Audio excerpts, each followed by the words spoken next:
Bom, pessoal, então aqui na parte 2, né, vamos pular aqui essa tela. Nós já havíamos estudado ela, que era o dilema dos prisioneiros. E agora nós vamos estudar um tipo diferente de estratégia, que são as estratégias mistas. Só revisando, todas as estratégias que nós estudamos anteriormente eram chamadas de estratégias puras. O que é que isso significa e o que é que tem a ver com as estratégias mistas? Bom, aqui nós temos, né, as estratégias puras, o jogador ele faz uma escolha específica, né? Já no caso das estratégias mistas, o jogador faz uma escolha aleatória entre duas ou até mais, né, ações possíveis com base em um conjunto de probabilidades. Quando se diz estratégias puras, significa dizer que você faz uma escolha específica, como está aqui. Ou você escolhe uma coisa ou você escolhe outra.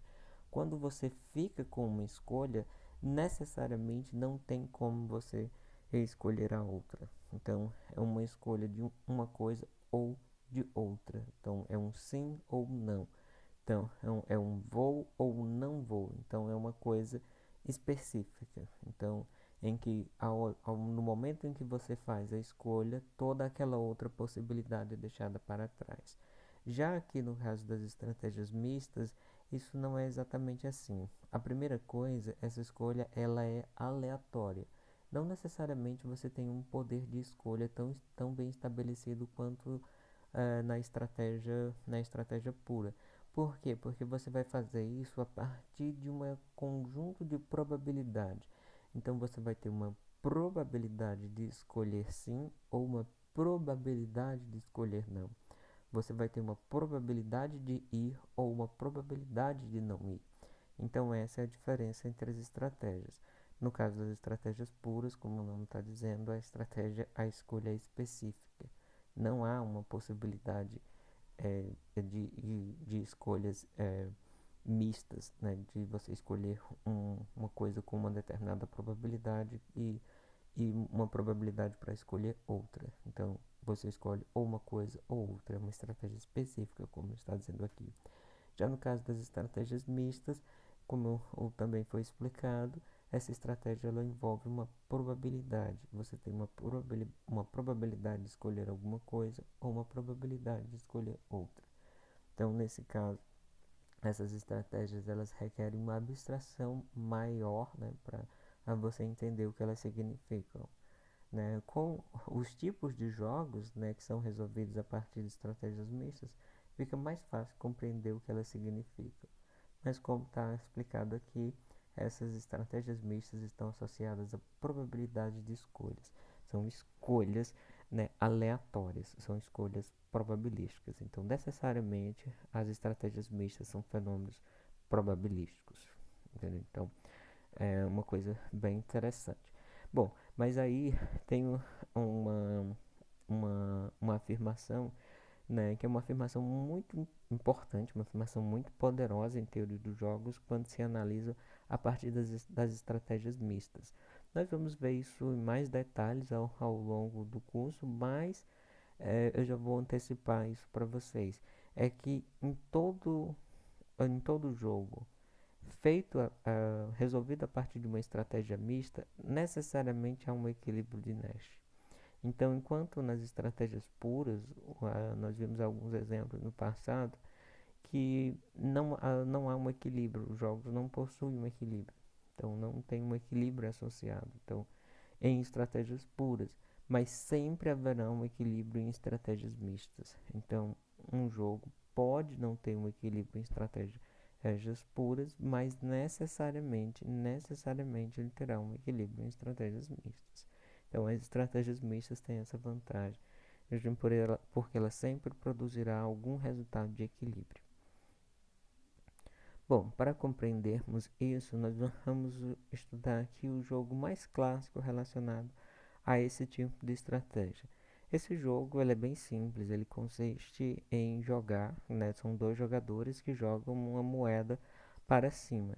Se as moedas tiverem a mesma face, elas caírem com a mesma face, ou seja, cara e cara, quem ganha é o jogador A. Nesse caso aqui, o jogador B ele irá perder, né, se as moedas forem iguais. Então, por exemplo, aqui, ó, cara e cara, as faces iguais, quem ganha é o jogador A. Coroa e coroa, faces iguais, quem ganha é o jogador A. No caso das moedas, né, caírem em faces diferentes, então, por exemplo, cair, né, uma cara, né, e a outra, né, coroa, quem vai ganhar é o jogador A. Então, por exemplo, aqui tem, né, um caso em que você tem a cara e coroa, ou seja, faces diferentes, quem ganhou foi o jogador 1.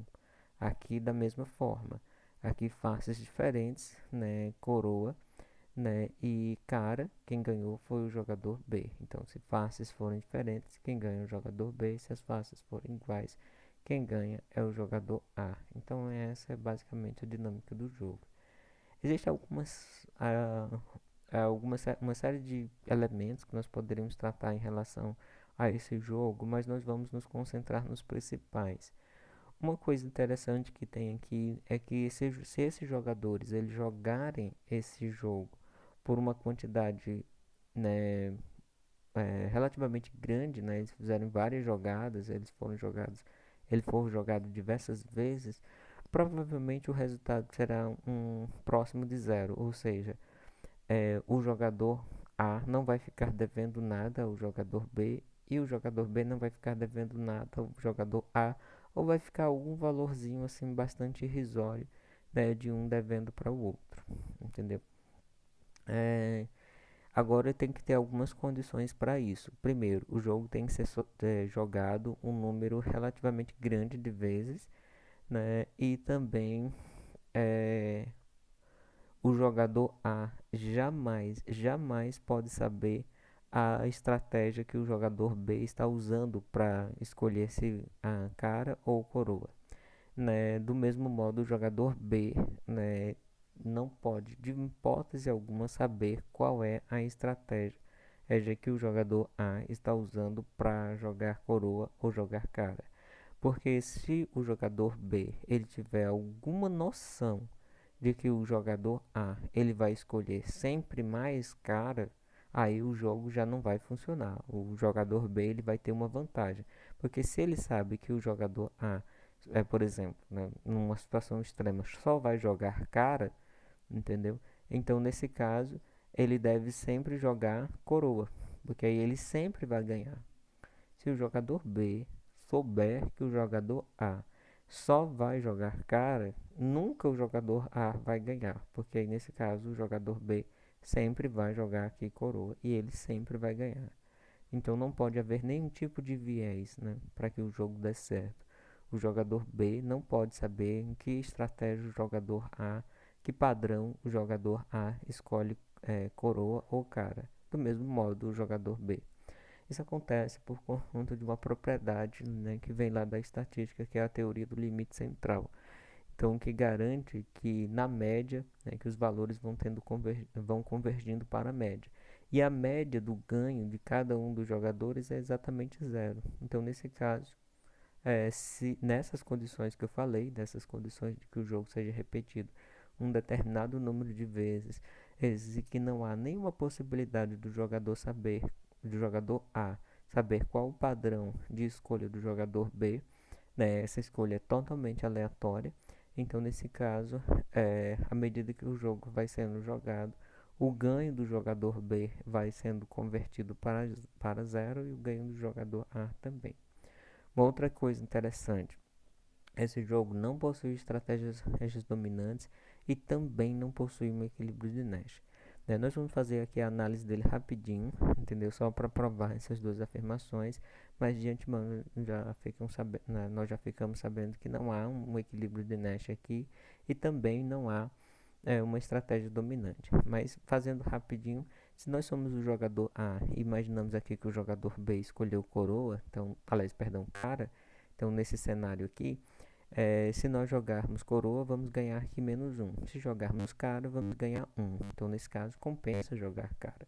Né? Mas no cenário do jogador B, né, jogar coroa, se nós continuarmos jogando cara, nós vamos ganhar menos um. Se mudarmos e jogarmos coroa, nós vamos ganhar um. Então, vale a pena mudar. Como nesse caso, o jogador A ele vai mudar a estratégia dele, dependendo do que o jogador B faça, isso significa dizer que ele não tem uma estratégia dominante. O mesmo vai ocorrer aqui para o jogador B. Se ele sabe aqui que o jogador A está jogando cara, né? Se ele jogar cara também, ele vai ganhar -1. Se ele jogar coroa, ele vai ganhar 1. Mas na hipótese do jogador A ter escolhido jogar coroa, se ele continuar jogando cara, ele vai ganhar 1. Se ele jogar coroa, ele vai ganhar aqui -1. Então, nesse caso, compensa ele mudar a estratégia dele. Aqui ele ganharia -1. Então, no caso do jogador A escolhendo cara, ele iria mudar, ele iria colocar aqui coroa. E nesse caso aqui, ele iria jogar cara, né? Porque ele tem um payoff maior aqui. Então, nesse caso, nenhum dos jogadores possui estratégia dominante. Mas a gente já sabe também lá dos nossos primórdios, né, que não necessariamente um jogo que não possui estratégia dominante não tem equilíbrio de Nash. Mesmo não havendo estratégias dominantes, ainda há a possibilidade de ter um equilíbrio de Nash. Mas de antemão não vai ocorrer nesse jogo aqui específico, né, porque esse jogo vai ter umas propriedades especiais. Então, a primeira coisa, né, vamos analisar esse resultado aqui e saber se ele é um equilíbrio. Então, no caso do jogador A ter escolhido cara, né, e o jogador B também, o resultado é o seguinte: o jogador A ganha 1 e o jogador B perde 1. Né? Nesse caso, o jogador B tem estímulo para mudar de estratégia? Sim, porque ó, se o jogador A escolheu cara e ele está perdendo 1, se ele mudar de estratégia, se fosse possível ele mudar de estratégia e jogar coroa, ele iria ganhar 1. Então, nesse caso, o jogador B não está satisfeito com esse resultado. Se nós repetirmos esse padrão de análise para todos os outros resultados, né, ou seja, para todos os outros payoffs, nós íamos ver que nenhum deles os jogadores estão plenamente satisfeitos. Então, nesse caso, nós poderíamos estabelecer que não há um equilíbrio de Nash associado a esse jogo. O jogo não possui equilíbrio de Nash e não possui estratégias dominantes. Bom, nesse caso, como é então que esse jogo seria resolvido? Esse jogo ele não tem a possibilidade de ser resolvido em estratégias puras. Ele só é possível ser resolvido a partir da ideia de estratégias mistas, perdão. Então, somente as estratégias mistas conseguiriam ter um padrão que possibilitaria a resolução desse jogo. Então, ao invés de escolher jogar cara ou jogar coroa, eles deveriam fazer isso em uma certa aleatoriedade. Essas moedas deveriam ser tomadas de forma aleatória. Como aqui, né, nós temos aqui um jogo, né, de moedas, né, o jogo se chama exatamente assim, jogos das moedas, é possível imaginar que essa probabilidade de equilíbrio, que agora nós já estamos pensando em um outro conceito, que é o conceito de probabilidade de equilíbrio, é intuitivo imaginar que a probabilidade de equilíbrio ela seja 1,5. Aí você pode perguntar, Evânio, eu não entendi nada. Por que que eu vou ter que ser... por que que eu não vou escolher? Eu disse, olha, eu vou colocar cara ou eu vou colocar coroa. Por que que eu tenho que jogar a moeda para cima? Por que que é mais vantajoso eu jogar a moeda para cima e deixar que o acaso resolva o jogo? Eu prefiro eu mesmo escolher, entendeu? Se você mesmo escolher, provavelmente você vai perder. Vamos explicar isso melhor, né? Vamos imaginar aqui que nós somos o jogador A, entendeu? Nós estamos jogando aqui contra o jogador B.